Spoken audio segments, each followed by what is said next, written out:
नमस्कार, दोपहर के 2 बज चुके हैं। स्वागत है आप सभी का। मैं हूं आपके साथ भावना नैयर। देश का सबसे भरोसेमंद चैनल डीडी न्यूज पर लेकर हाजिर हूं आपका अपना पसंदीदा शो खबरों का सरपंच न्यूज पंच। इस कार्यक्रम के जरिए हम आप तक पहुंचाते हैं वो खबरें जिन पर रहती है सभी की नजर। लेकिन न्यूज पंच में सिर्फ खबर नहीं होती बल्कि होती है हर खबर की पूरी पड़ताल, वो भी तथ्यों और आंकड़ों के साथ आपको बताते हैं खबर का हर छोटा बड़ा बिंदु। साथ ही ग्राउंड जीरो पर मौजूद रहती है हमारे संवाददाताओं की टीम, जिनसे लेते हैं हम हर एक अपडेट। यानी न्यूज पंच में हर खबर पर रहती है पैनी नजर। और आज न्यूज पंच के जरिए जिन खबरों पर हमारी नजर रहने वाली है उन टॉप लाइंस का सबसे पहले रुख कर लेते हैं। जिस पहली खबर पर हमारा रुख रहेगा वो है पश्चिम बंगाल से जुड़ी हुई। दीदी की सरकार जरूर है, लेकिन सुप्रीम कोर्ट ने स्वतः संज्ञान लेते हुए दीदी की सरकार पर लगा दी है फटकार।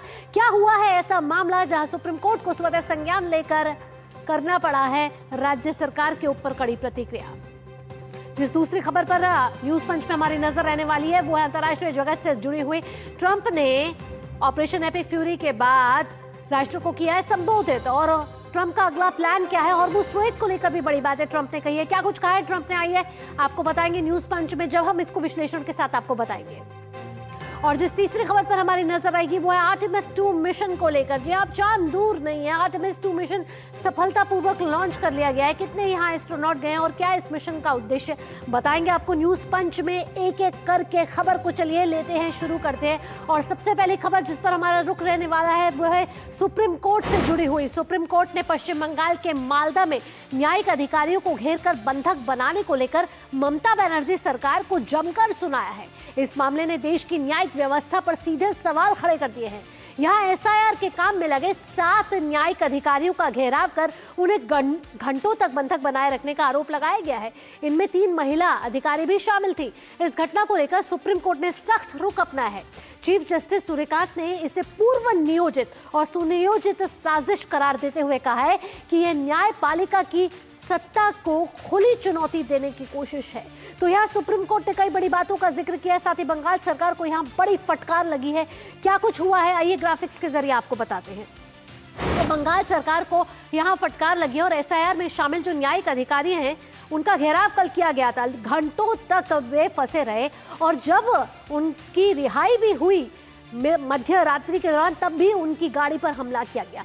आपको बता दें कि मालदा में कल ये हुआ है जहां 7 न्यायिक अधिकारी अपनी जिम्मेदारी निभाने वहां गए थे, अपने काम करने वहां गए थे, लेकिन वहां टीएमसी के कार्यकर्ता पहले से ही वहां मौजूद थे और वहां पर उनको निशाना बनाया गया, उन पर हमला किया गया, उनका घेराव किया गया और घंटों तक उनको बंधक बनाया गया। इसको लेकर सुप्रीम कोर्ट ने कड़ी प्रतिक्रिया दिया है और साथ ही साथ कई बड़े अधिकारियों को यहां तलब भी किया है, कारण बताओ नोटिस का जारी किया है।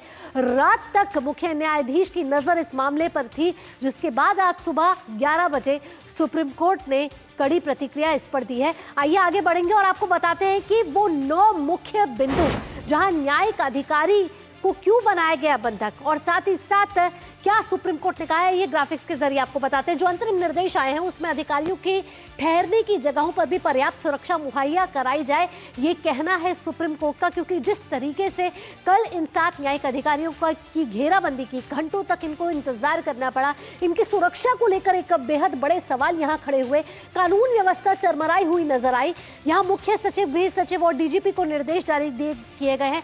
कारण बताओ नोटिस जारी किया गया है। उनको बताया गया है कि आप बताइए कि आप वहां क्या कर रहे थे और वहां बड़े अधिकारी उस समय जिस समय 7 न्यायिक अधिकारियों का घेराव किया गया था, आप कहां थे उस समय। एसआईआर सुनवाई की जगहों पर एक समय में अधिकांश 5 लोगों की मौजूदगी की बात की गई है। मुख्य सचिव और डीजीपी कोर्ट के समक्ष अनुपालन रिपोर्ट प्रस्तुत करेंगे, ये कहा गया है। यानी रिपोर्ट पेश करने के लिए कहा गया है। जल्द से जल्द सीबीआई या एनआईए जांच की भी यहाँ मांग की जा रही है। और साथ ही साथ आपको बताते हैं कि इस समय जब ये पूरा मामला तूल पकड़ा तब जो मुख्य न्यायाधीश है सूर्यकांत, जो उन्होंने क्या बोला आपको ये सुनवाते हैं। उन्होंने क्या कहा आइए आपको बताते हैं। घटना को लेकर जो हाईकोर्ट चीफ जस्टिस का मिला उनको खत और उसके बाद घटनास्थल पर देर से पहुंचे डीएम और एसपी।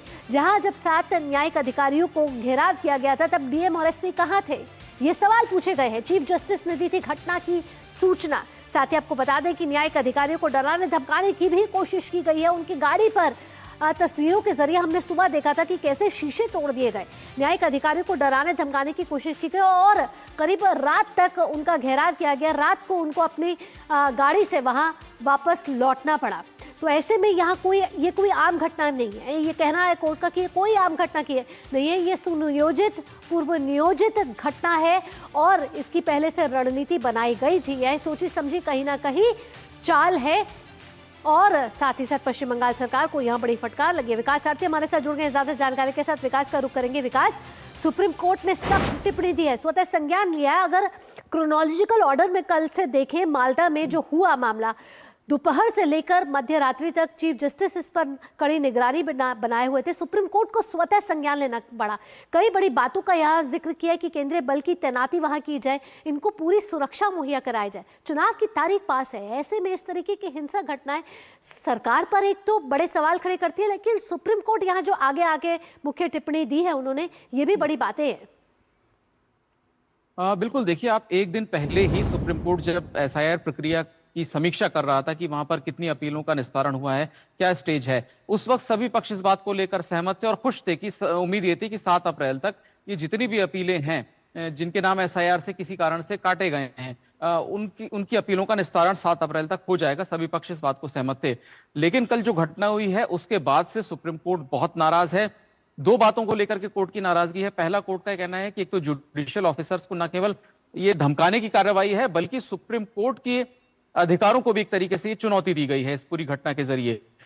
दूसरी बात, कोर्ट इस बात से नाखुश है कि हाईकोर्ट के चीफ जस्टिस ने संबंधित अधिकारियों को तुरंत इस घटना के बारे में सूचना दे दी थी, फिर भी घंटों तक वहां पर में पुलिस बल वहां पर पहुंचा। यही वजह सुप्रीम कोर्ट ने चुनाव आयोग को निर्देश दिया कि आप सेंट्रल पैरामिलिट्री फोर्सेस मंगाइए और जहां जहां पर ये एसआईआर की प्रक्रिया चल रही है वहां पर तैनाती हो और इन सभी जुडिशियल ऑफिसर्स के घर पर भी इसी केंद्रीय अर्धसैनिक बलों के जवानों को तैनात किया जाए, ताकि बिना भय के ये सभी लोग अपनी ड्यूटी को अंजाम दे सकें। कोर्ट ने यह भी कहा कि जो अधिकारी हैं उनको व्यक्तिगत रूप से वीसी के जरिए, हालांकि क्योंकि चुनाव चल रहे हैं इसीलिए फिजिकल प्रेजेंस पर तो कोर्ट ने जोर नहीं दिया, लेकिन यह साफ कहा है कि हम शो कॉज नोटिस कर रहे हैं 4 अधिकारियों को, चीफ सेक्रेटरी, डीजीपी, एसएसपी और जिलाधिकारी, ये चारों 6 अप्रैल को पेश हों वीसी के जरिए और ये बताएं कि इनके खिलाफ कार्रवाई क्यों ना की जाए, क्योंकि इन चारों ने कोई गंभीरता नहीं दिखाई घटना के वक्त। इसके अलावा अगर देखें तो जो पश्चिम बंगाल सरकार के या टीएमसी नेताओं के वकील थे वो आज पूरी तरह बैकफुट पर दिखे। उन्होंने कहा कि वो किसी भी तरह से इस तरह की हिंसा का समर्थन नहीं करते हैं। यहां तक कि जो कल्याण बंदोपाध्याय हैं जो बंगाल सरकार की तरफ से भी पेश होते हैं और नेता भी हैं टीएमसी के, उन्होंने इसका पल्ला झाड़ने की कोशिश की। उन्होंने कहा कि चुनाव आयोग विकास, यहाँ हम आपको रोकना चाहेंगे, लेकिन इस समय भाजपा की प्रेस कॉन्फ्रेंस चल रही है, सीधा हमें वहां रुक करना होगा। This government would go to the judicial officers, will take hostage the judicial officers. The TMC workers there have taken hostage of judicial workers, and it is sad that Mamata Banerjee, who has taken oath under the constitution, is to protect the rule of law, and she is taking hostage the judicial officers who are complying with the Supreme Court orders and are carrying out the SIR process. रक्षक ममता बनर्जी बनना था, भक्षक बन गई हैं।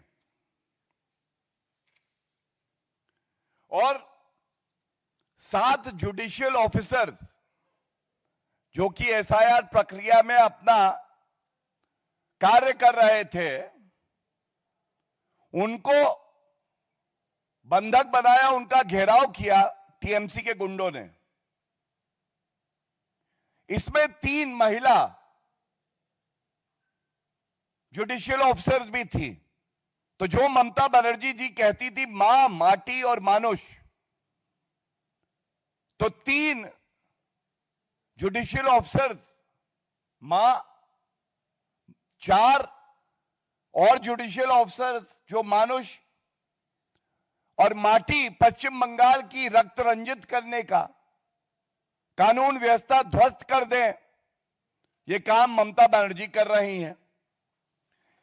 यह विषय गंभीर इसलिए भी हो जाता है, as per the high court chief justice, जब in the lawless state of West Bengal under Mamata Banerjee, the other senior judges of the Calcutta High Court were also in touch with the Chief Justice. ये judicial officers को रात में 12-1 बजे release कराया गया, और जब ये जा रहे थे तो इनकी गाड़ियों पर पथराव हुआ, हाथापाई हुई। यह है ममता बनर्जी जी का जंगल राज। और यह किस लिए है? यह इसलिए है कि शपथ ली है संविधान की, लेकिन प्यार किया है रोहिंग्या से। बचाना था पश्चिम बंगाल के नागरिकों को, उनकी रक्षा करनी थी, उनको अधिकार देना था। ममता बनर्जी कार्य कर रही है रोहिंग्या के अधिकार के लिए। एसआईआर की प्रक्रिया का विरोध केवल इसलिए। The most important part, the honourable CGI led bench, of which Justice Joy Malia Bagchi and Justice Vipin Pancholi were also part of, a 3-judge bench, had this to say. As reported, the bench remarked, there was an abdication of duty by West Bengal government and its officers. पहला, जो कर्तव्य था उसका निर्वहन नहीं किया। ममता बनर्जी शर्म आती है, पश्चाताप होता है, इस्तीफा देंगी। दूसरा रिमार्क कोर्ट ने किया, this incident is a brazen attempt not only to browbeat judicial officers but also challenges the authority of this court, that is the Supreme Court. जो न्यायिक अधिकारी हैं उनको धमकाना, बंधक बनाना, ब्राउ बीटिंग ऑफ जुडिशियल ऑफिसर्स। और दूसरा, आप सर्वोच्च न्यायालय का जो क्षेत्र अधिकार है, जो उसकी ताकत है, उसको चुनौती दे रही हैं ममता बनर्जी। तीसरा, जो बहुत ही महत्वपूर्ण टिप्पणी है, not routine incident but appears to be calculated, motivated, move to demoralize the judicial officers and stop the ongoing process of adjudicating of objections in left out cases. Hindi में कहें तो सोची समझी साजिश, इरादा है डराने का न्यायिक अधिकारियों को। सर्वोच्च न्यायालय के फैसले के तहत जो एसआईआर प्रक्रिया सुनवाई चल रही है, उसमें बाधा उत्पन्न करना ममता बनर्जी का मंशा है। जब यह सामने आता है तो ममता बनर्जी के ऊपर से विश्वास उड़ जाता है। उनकी प्राथमिकता पश्चिम बंगाल के निवासी भारतीय नागरिक हम लोग नहीं हैं। उनकी प्राथमिकता केवल रोहिंग्या है। रोहिंग्या के लिए हिंसा होगी, रोहिंग्या के लिए संविधान नष्ट होगा, रोहिंग्या के लिए सर्वोच्च न्यायालय को चुनौती देंगी, रोहिंग्या के लिए न्यायिक अधिकारियों को बंधक बना लिया जाएगा, और ममता बनर्जी जी मूक दर्शक बनी रहेंगी। दुर्भाग्यपूर्ण, काला धब्बा। और पश्चिम बंगाल की जनता भी आज कह रही है, 4 मई भक्षक ममता पश्चिम बंगाल से गई। 4 मई भक्षक ममता पश्चिम बंगाल से गई और इन कुकर्मों की वजह से, संविधान को नष्ट करने की वजह से सर्वोच्च न्यायालय यहां नहीं रुका। सर्वोच्च न्यायालय ने जो निर्देश दिए हैं वो भी बड़े अहम हैं, मैं आपके समक्ष रखता हूं। पहला, election commission of India to deploy central forces for the safe working of judicial officers. न्यायिक अधिकारियों की सुरक्षा के लिए निर्वाचन आयोग केंद्र की जो सेंट्रल फोर्सेस हैं उनको डिप्लॉय करेगा। दूसरा, निर्वाचन आयोग सुनिश्चित करेगा कि ये सेंट्रल फोर्सेस जहां पे जुडिशियल ऑफिसर्स रह रहे हैं वहां पे भी डिप्लॉय की जाए। इलेक्शन कमीशन ऑफ इंडिया और स्टेट गवर्नमेंट सारे वो रेमेडियल मेजर्स, वो निर्देश देंगे जिससे कि ये सुनिश्चित हो कि ये न्यायिक अधिकारी जो अपने कर्तव्य का निर्वहन कर रहे हैं ये सुरक्षित हों। सुरक्षित इस शब्द पे सर्वोच्च न्यायालय ने जोर दिया है। हमारे न्यायिक अधिकारी पश्चिम बंगाल में जब ममता बनर्जी मुख्यमंत्री हैं तो सुरक्षित नहीं है। स्टेट गवर्नमेंट को क्या निर्देश दिए हैं? Home secretary, DGP, district magistrate and all police officials are directed to ensure that not more than 2 or 3 persons shall be allowed to enter premises for filing objections. जब objections filing होगी तो 2 या 3 लोगों से ज्यादा नहीं होंगे। DGP, chief secretary, home secretary, police official, सबको यह निर्देश दिया गया है।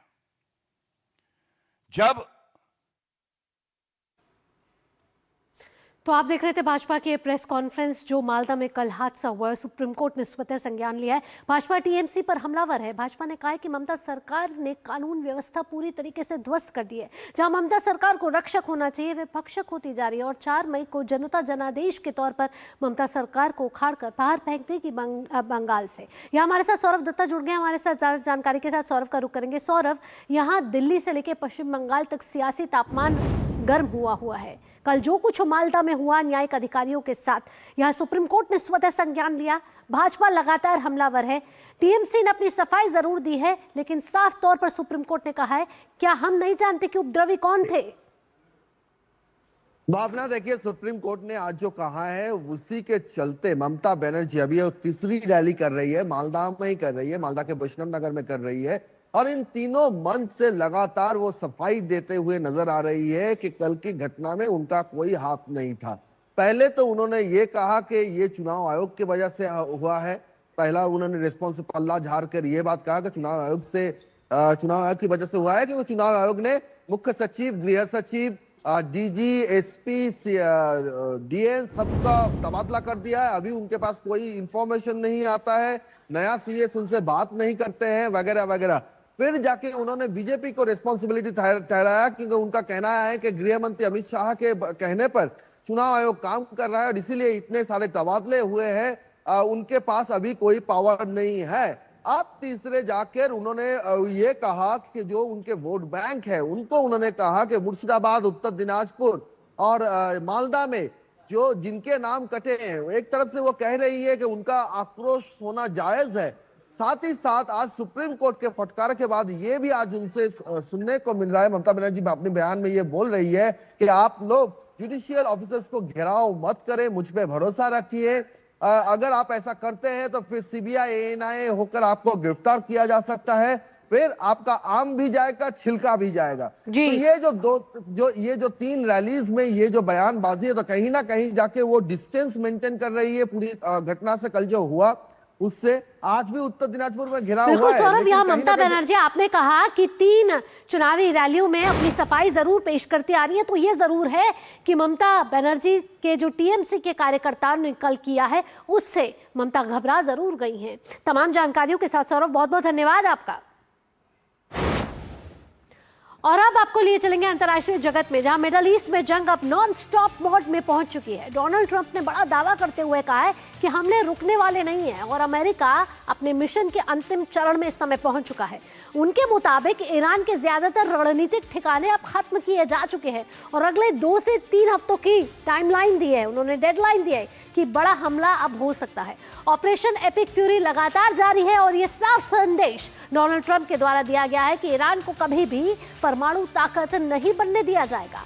अपने 20 मिनट के भाषण में ट्रंप ने ईरान के खिलाफ सैन्य कार्रवाई और तेज करने के संकेत दे डाले हैं। जंग के बीच डोनाल्ड ट्रंप ने राष्ट्र के नाम संबोधन में हॉर्मुज स्ट्रेट को लेकर भी बड़ा बयान दिया है। उन्होंने साफ किया है कि हॉर्मुज को खोलना अमेरिका की जिम्मेदारी नहीं है, यह सहयोगी देश देखे कि उनको हॉर्मुज का कैसे इस्तेमाल करना है, हमें हॉर्मुज की जरूरत नहीं है। आइए आपको सीधा दिखाते हैं कि अब डोनाल्ड ट्रंप क्या चाहते हैं। आखिरकार अब डोनाल्ड ट्रंप, जब ऑपरेशन एपिक फ्यूरी की शुरुआत हुई थी तब डोनाल्ड ट्रंप ने कहा था कि ये जंग 4 से 5 हफ्ते तक चलेगी। अब जब 34वां दिन है आज जंग का, आज फिर डोनाल्ड ट्रंप कह रहे हैं कि 2 से 3 हफ्ते में ये जंग को खत्म कर दिया जाएगा। तो एक तरफ डोनाल्ड ट्रंप कह रहे हैं जीत का दावा और दूसरी तरफ ये कह रहे हैं कि जंग जारी रखने का इशारा भी दे रहे हैं। तो ऐसे में डोनाल्ड ट्रंप जब से बयान और चेतावनी और धमकियां देते आ रहे हैं, डोनाल्ड ट्रंप के बयानों पर विश्वास करना बड़ा मुश्किल हो जाता है, क्योंकि डोनाल्ड ट्रंप अपने बयानों से लगातार पलटते आए हैं। लेकिन डोनाल्ड ट्रंप ने आज जो राष्ट्र को संबोधन दिया है, ऑपरेशन एपिक फ्यूरी के बाद पहली बार राष्ट्र को संबोधन दिया है, जहां वो कह रहे हैं कि 2 से 3 हफ्तों में ईरान के साथ की जो जंग है वो खत्म हो जाएगी। ईरान की सैन्य ताकत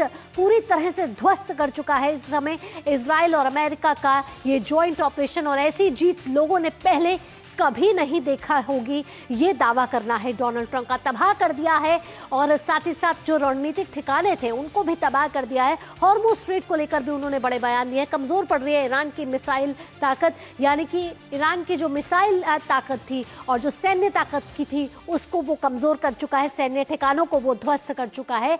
और साथ ही साथ आपको बता दें कि हॉर्मुज स्ट्रेट को लेकर डोनाल्ड ट्रंप का क्या कहना है, ये भी आपको बताते हैं। हॉर्मुज स्ट्रेट को लेकर यूएस को ज़रूरत नहीं है, ये कहना है डोनाल्ड ट्रंप का। उन्होंने कहा है कि हॉर्मुज स्ट्रेट की हमें कोई ज़रूरत नहीं है, हमारी नहीं है हॉर्मुज स्ट्रेट खोलने की कोई जिम्मेदारी। ये जिम्मेदारी ईरान की है कि वो कैसे हॉर्मुज स्ट्रेट को खोलना चाहता है कि नहीं खोलना चाहता है। साथ ही डोनाल्ड ट्रंप ने कहा कि संघर्ष खत्म होने पर खुलेगा हॉर्मुज स्ट्रेट। जिन्हें तेल चाहिए वो हॉर्मुज की रक्षा करें, यानी जिन देशों पर अभी विश्व के कई देशों पर तेल संकट मंडरा रहा है, लेकिन डोनाल्ड ट्रंप का ये कहना है कि हॉर्मुज स्ट्रेट से उनका कोई लेना देना नहीं है। सऊदी अरब और बहरीन अकेले नहीं है। इसके साथ उन्होंने कहा कि साथ नहीं देने वाले देशों पर उन्होंने निशाना साधा। और कल ही हमने देखा था कि फ्रांस ने जब ना करी थी तब, और इससे पहले भी हमने देखा था यूके हो, स्पेन हो, वो भी असहयोगी देश के तौर पर डोनाल्ड ट्रंप के द्वारा करार दिए जा चुके हैं। नेटो से कहीं ना कहीं दूरियां बनती हुई नजर आ रही है इस समय अमेरिका की। तो हॉर्मुज स्ट्रेट हो या ईरान के साथ जंग हो, जो ये महाचक्रव्यूह इस समय बना है उसमें डोनाल्ड ट्रंप कहीं ना कहीं दो तरफे नजर आ रहे हैं। एक तरफ जीत और एक तरफ कह रहे हैं कि जंग अभी भी जारी है। आइए अब अगली खबर का रुख करेंगे, और अगली खबर बड़ी ही दिलचस्प खबर इसलिए है क्योंकि आर्टेमिस 2 का सफल मिशन जो है वो हो चुका है, यानी कि चांद अब दूर नहीं है, क्योंकि 53 साल बाद इस नए युग की शुरुआत हुई है। नासा की इस उपलब्धि को ऐतिहासिक माना जा रहा है क्योंकि आर्टेमिस 2 मिशन लॉन्च कर दिया गया है। बड़े समय से इसका इंतजार किया जा रहा था, और आपको याद होगा अपोलो 17 मिशन के बाद अब जो ये आर्टेमिस 2 मिशन आया है उसको लेकर कई उद्देश्य है। 4 एस्ट्रोनॉट यहाँ पर गए हैं। कैसे ये आर्टेमिस 2 मिशन सफल हो पाएगा, 10 दिन का ये पूरा मिशन है। आइए ग्राफिक्स के जरिए आपको बताते हैं कि चांद के पार किस तरीके से चलेंगे मानव, यानी चांद के पास किस तरीके से मानव पहुंच चुके हैं। इस समय अंतरिक्ष में एक नए युग की शुरुआत यहाँ से हो चुकी है, एक नए युग का आगाज कहा जा रहा है, जिससे नासा की इसकी सफल लॉन्चिंग हुई है। और साथ ही साथ आर्टेमिस 2 मिशन को लॉन्च कर दिया गया है। नासा का ये एक बड़ा मिशन माना जा रहा है। कैनेडी स्पेस सेंटर से ये उड़ान भरी, जहाँ इस मिशन के सफल परीक्षण किया गया। 4 अंतरिक्ष यात्री यहाँ गए हैं और अंतरिक्ष यात्रियों की आप तस्वीरें भी देख रहे हैं अपने टीवी स्क्रीन पर। 10 दिन तक ये मिशन जारी रहेगा, जिसके बाद उनकी सकुशल वापसी होगी धरती पर, और अंतरिक्ष में इस तरीके का एक नया उपयोग और एक नया एक्सपेरिमेंट जिस तरीके से इसको कहा जा रहा है वो किया जा रहा है, जहां पृथ्वी की निचली सतह पर सबसे इस तरीके से पहली बार पहुंचे हैं। और इस मिशन को आर्टेमिस 2 मिशन कहा जा रहा है, जिसमें 4 अंतरिक्ष यात्री जो है वहां गए हैं और 10 दिन तक ये मिशन चलने वाला है। और अलग अलग साइंस एक्सपेरिमेंट्स यहाँ करे जाएंगे, स्पेस एक्सपेरिमेंट्स यहाँ करे जाएंगे, जहाँ अलग अलग तस्वीरें ली जाएंगी और इस तरीके के मिशन आगे किस तरीके से स्पेस में नई नई तकनीक आएंगी उसको लेकर ये बड़ा मिशन माना जा रहा है। और कौन कौन इसमें शामिल है, ये तस्वीरें आप अपने स्क्रीन पर देख रहे हैं कि रीड वाइजमैन है जो कमांडर है नासा की, पहली महिला है जो चांद की इस सतह पर सबसे पहले यहाँ पहुँची हैं। साथ ही साथ और भी ऐसे कई 3 एस्ट्रोनॉट हैं जो वहाँ पहुँचे हैं। और साथ ही साथ आर्टेमिस मिशन आखिरकार खास हुए क्योंकि अपोलो 17 मिशन की मैंने आपको बात बताई कि बाद ये पहला मानव मिशन है। चंद्रमा के बेहद करीब पहुंचेगा इंसान इस मिशन के साथ। और आर्टेमिस कार्यक्रम की असली शुरुआत यहां से हो चुकी है आर्टेमिस 2 के साथ। सफलता के बाद आर्टेमिस 3 मिशन के लॉन्चिंग की भी संभावनाएं यहां जताई जा रही हैं। चंद्रमा पर स्थायी बेस बनाने की तैयारी यहां की जा रही है आर्टेमिस 2 मिशन के साथ। और भविष्य के जो अगला जो मिशन है उसकी नींव रखने जाएगा ये आर्टेमिस 2 मिशन। युवा पीढ़ी को कर रहा है ये प्रेरित और साथ ही साथ कई नई उपलब्धियां यहां से निकलती हुई नजर आएंगी। तो आर्टेमिस मिशन बेहद ही महत्वपूर्ण मिशन माना जा रहा है नासा का। 10 दिन का ये पूरा मिशन है जिसमें 4 एस्ट्रोनॉट्स वहां गए हैं चांद की सतह पर। इसी के साथ न्यूज पंच में फिलहाल इतना ही। देश और दुनिया की अलग अलग खबरों के लिए आप जुड़े रहिए डीडी न्यूज के साथ। फिलहाल के लिए दीजिए अनुमति, नमस्कार।